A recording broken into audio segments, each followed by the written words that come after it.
దిరితేనియలు గ్రోలు భృంగములు విందారగజేయు ఝంకారములు లేచి ఉరాకుల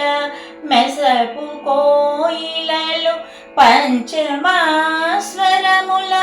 పలికే పాటలు పురులు విప్పి నాట్యమాడు నెమడులు కిలకిలలాడే పక్షుల గుంపులు సుందరమైన అశోకవనమున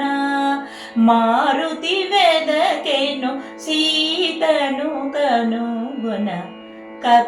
కపికిశోరుడు కొమ్మ కొమ్మను ఊపుచు ఊగుచు దూకసాగెను పువ్వులు రాలెను తీరిలు తెగెను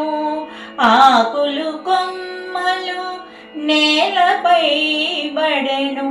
పూలు పైరాల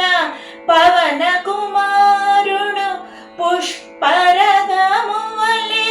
వనమున దోచెడు సుందరమైన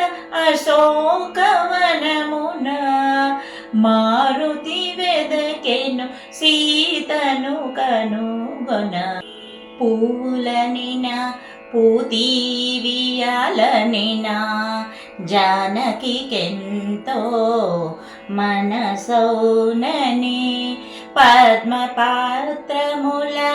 పద్మాక్షునిగన పద్మాకరముల పొంత చేరునని అన్ని రీతులా అనువైనదని అశోకవని సీతయుండునని శోభిల్లు సింసుపా తరుసాగలపై మారుతి కూర్చొని కలయజూచెను శ్రీ హనుమాను గురుదేవులు నాయద పలికిన సీతారామ కథ నే పలికెద సీతా రామ కథ.